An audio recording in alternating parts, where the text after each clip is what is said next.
Good morning, good afternoon, good evening, folks. How you doing today? Michael Zuber, one rental at a time, and I'm with my good friend and legendary investor, Jonathan Twomley. How you doing, sir?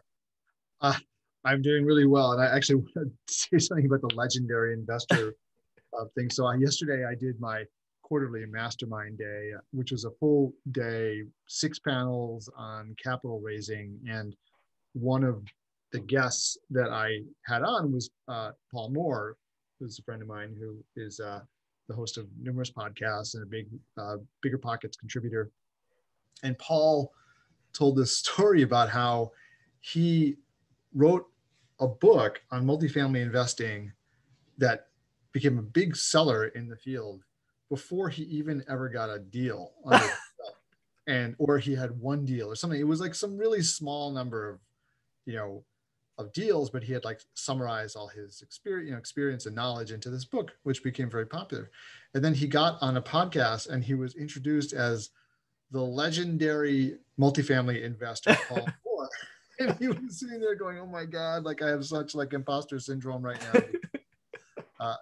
Because He done one. Like one deal so far, and they've now introduced me as the legendary investor, Paul Moore. So, oh, that's funny. It makes me feel a little bit like that. Like I've done my share of deals, but I wouldn't call myself legendary at this point. You're a legend on this channel. You've been with us for over a year. You've done more apartment deals than everybody on the channel. So, hey, it is what it is, buddy. You got more units and more total. So that's pretty cool.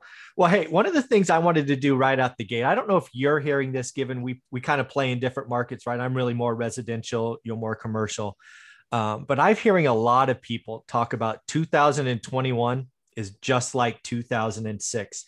Has that kind of just hit your radar at all before we pull this thing up? Yeah, well, I mean, I've heard like people throwing this out there, and I've seen in your posts on Facebook that like talking about the fact that people are mentioning this and some people are looking at a crash. Yeah. So I'm kind of aware of the issue, and certainly, multifamily feels quite bubbly as well. It really is or not, we can talk about in a minute, but the markets definitely feel okay fluffy.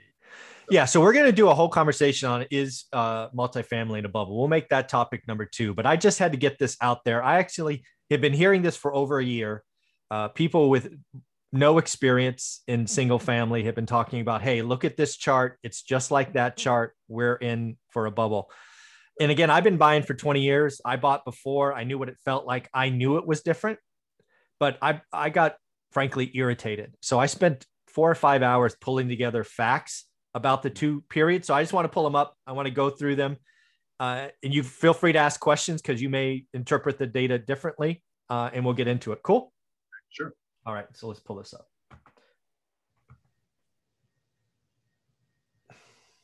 So let me know if you can see that. Yeah, I can. All right. So essentially what we're going to do is we're going to go just top down, and we're going to talk about what I'm seeing as differences. And again, I've added to this spreadsheet. I went on a rant last week and just rattled off lots of these, but this one is more complete. And we'll just start with inventory, right? Inventory. These are homes available for sale. So they're on the MLS around the country. Back in 2006, it was 3.7 million homes. So we are actually slightly above what would be a normal market at 3.1. And today, as of July, there's 1.3 million homes available for sale. So the supply picture is vastly different. Does that make sense? Yeah. All right, cool. That one's kind of, a layup, but again, it's not appreciated by people that are just pointing at the 2006. Here's another one that I didn't even realize, having invested in this time. National housing appreciation, 2004, 2005, 2006 was 48%. Wow, that's astonishing. Yeah, and it's obviously a lot of that was the last 2 years because of what we'll talk about here in a minute, the loan products that were out there. And even though 2020 was a hot year nationally at 14.7, if we look at 2019, 20, and 21, national, there are city exceptions, was 24%. So while appreciation is healthy, probably above trend, it's not the nuttiness of 06. That's what that point makes. Does that make sense? Yep. Yeah. And again, folks, I mean, I get comments all the time where you're not talking about Nashville or you're not talking about Boise. Folks, these are national numbers, right? I'm trying to compete with the national chatter. But here's a big one, and you'll see the impact of this in a minute. Interest rates. Interest rates in 2006, 6.41%. These are 30-year, 20% down owner OC loans, right? I had to pick a loan product. Today, 2.88. That's laughable. That's so low. Yeah. Although that's something that would, I mean, that fact alone, if you took it out of context of all this other stuff, yep, would say to me, oh, bubble, bubble, bubble, right? Could. So, but anyway, you keep going. Yep. So another thing that I believe is interesting, and I got this actually from Barry Habib, talking about demographics and the fact that 31 years of age is the average age for first-time homebuyers. So what I did is I went to 2006 and subtracted 31 years, which brought us back to 1975. And there were 3.1 million births in 1975. This is again, US based. 1975 is more than 31 years ago. No, from 2006. Oh, I'm sorry. Okay. Yeah. No, come on, Jonathan. No. I was like, what? No. No, 2006. 31 years prior to 2006 was 1975. Okay. There were 3.1 million births. We were basically coming out of the trough, right? 1974, I think, was the lowest births in a long time. Now, 2021 minus 31 is 1990. That is 4.2 million births. Now, I tried to get migrations, like immigration, but I couldn't find a number that I was reliable with, so I didn't add this. But again, there's over 1 million more 31-year-olds, all else being equal, in 2021. Does that make sense? Mm-hmm.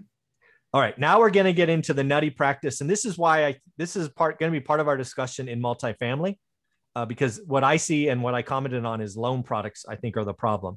In 2006, Jonathan, would you be shocked to realize that 50% of the loans originated were adjustable rate mortgages? That is insane. That is stupid. That's dumb. Crazy. Yeah. That's just the topic of the day. The whole idea was real estate never goes down. It only goes up. Don't worry about the payment. You'll refi out. But it just was 50% of loans originated were adjustable. And in 2021, I'm happy to say that only 2.2% of loans are adjustable. Very different, right? And the reason this is important in residential, Jonathan, is because a lot of what we went through last time was products were adjusting, and it was a cascading series of dominoes. Right. And if you don't have to sell, even if your house is worth less, but you got to live somewhere, you're not going to sell, right? So. Yeah, there was that in last time around. There was when the Fed raised interest rates to try to cool things down, that hurt a lot of people. But hit the arms. A lot of people had those 2-year interest-only loans too. Yeah, right? And that's the next one. Yeah. They were called neg-ams, sometimes called PIK payment loans, right? Fully amortized 30, fully amortized 15, interest only, or the lovely negative amortization where we just stick it on the back of the loan. Did you know that 14.4%? Oh, I'm sorry. I'm sorry about that. It's okay. Spam phone call. Yeah. So 14.4% of loans originated were pick a payment loans in 2006. That's just nutty. It's funny. I remember in 2006 and 2007 when I was looking to buy, our first home, which turned into be the place where we still live because of some of the stuff that you're talking about now. But I remember being on the phone with, a mortgage broker, and I was a lawyer at the time, and the mortgage broker was like, "Hey, I'm going to give you an interest only, loan for, like $1.5 million or some kind of crazy." And I was like, I don't want that. Like, yeah, why would I? No, thank you. Yeah. Like, I don't want to have a interest only loan and base my purchase on it was crazy. I was like, no, thanks. Yeah. But a lot of people said, yes, 14.4% of loans originated were that toxic yuck. And I'm actually surprised it's this low. I thought it would have been higher. Yeah. Well, yeah. You know what they are in 2021? 0. I'm happy to say. Yes. 0%. That's crazy. Okay. How about percent of cash buyers? Percent of cash buyers in 2006 was at just over 9%. I think it was 9.1. I rounded it down to 9%. 2021, 33%. Again, hard to foreclose on somebody if, they own it free and clear. Yeah. All right. Here's the one. This is the one line that all these novice real estate investors and YouTube channels are pointing at. Hey, look, 2021 housing prices is higher than 2006. It must be a bubble. Right? 243 in 06. This is again national median home. In 2021, it's 287. Okay. Now for the reality of what I believe people pay, and that is payment, not price. If you take in 2006, if you take the 6.41% interest, you put 20% down, do a fully amortized loan, your payment is $1,221. If you do the same thing in 2021, except the interest rate's 2.88 and the purchase is higher, 287, still 20% down, Jonathan, your payment is roughly $300 lower at $959. So stop telling me housing is unaffordable. It's cheaper today than 06. Does that make sense? That is amazing. Yep. And oh, by the way, average or median family income. This is a family of 4. So mom, dad, 2 kids. Median income in 2006 was, let's call it 60 grand. And now it's 80 grand. So not only is my payment lower, but I make 20 grand more. How is housing unaffordable? Right? Okay. Now let's talk about what led, the crash and all these bad things. The average credit score of a borrower in 06 was 633. In 2021, actually, it was Q4 of 2020. I could not find any data for 2021. It was actually 786. It's crazy high. Yep. Then rents, because again, if you're a landlord, you get rents. The median rent, and this was for apartments, was basically 720 in 06. Now it's 1104. Single family rents were 937. Now they're basically 1500. So again, folks, if you're a landlord, rents are up, your payments are lower. I mean, come on, crazy. So I believe affordability, if you read my book, is the thing that tells you you're a problem. In my market, it got as low as 20, but in 06, it was 25. So that's only a quarter of the people could buy. Oh, is that what that means? Okay. Yeah. I just wondering what that means. Yeah, it means only a quarter of the population in Fresno could buy the average home. That's what that meant. Today, it's 46. So nearly half. Again, not unaffordable. Just for people that like to compare San Francisco got as low as 9. Wow. 9 was nutty. Today's crazy, but not 9 nutty. It is 20. And then perhaps the most important thing in residential financing is 2006, banks forced strategic defaults because they were not easy to deal with and they'd sold all the loans and blah, blah, blah. Today, it's the avoidable foreclosure. We just got forbearance numbers and they're, basically 1.5% of the families in forbearance lost it. 23% never missed a payment. 28% already had worked out. So again, avoidable foreclosure is how banks are dealing with problems today, not strategic default. So stop calling 2021 06. It is just not. This is very interesting statistics for sure. Less inventory, lower payment, higher rent, better credit. I mean, better income. It's just, I don't want to hear it anymore. I think like the really shocking number, or not shocking, but maybe shocking for 2006 that kind of make a lot of sense, is that 3-year appreciation number. Yeah, 48%. 48% in 3 years is just insane. Yeah. Right? And then also, and it's kind of strange to like recall that was at these interest rates, and everybody at the time thought that was a really low interest rate. Right? Yeah, my first loans were 7.25 or 7.8. Yeah, and I thought that was great. Yeah, and then when you get into the funky mortgages, yeah, that's pretty crazy. The numbers for these negative amortization loans and the adjustable rate mortgages. Yep. So very, this is some interesting and very compelling statistics, I have to say. Yeah. And again, this is why 2006 is burned in my memory.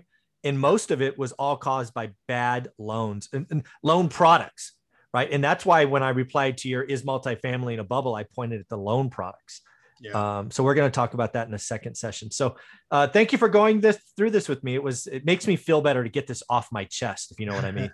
It's just, there's some people out there getting millions of views talking about 2021, just like '06. And I'm like, are you kidding me? Did anybody do the work? Yeah, but negative news is always more Yeah, interesting. I know. Right? Yeah. Humans are hardwired for negativity. So that's why, that's why the news always leads with, if it bleeds, it leads, right? Yeah, exactly. Exactly.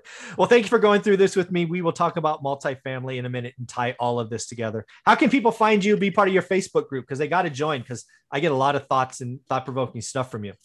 Yeah, multifamily investment community on Facebook. Just do a quick search, and just one little hurdle you have to jump through is join from a computer the first time, because you got to answer some questions to get in, and Facebook in its infinite wisdom doesn't show them to people on phones. It's crazy. So come in through your computer, and then after that, you're free to use it as your, on your phone any other time. Yeah, so join the Facebook group. I'm there. I'm responding when he puts out a nice thought. So thanks again, Jonathan. Yep, absolutely.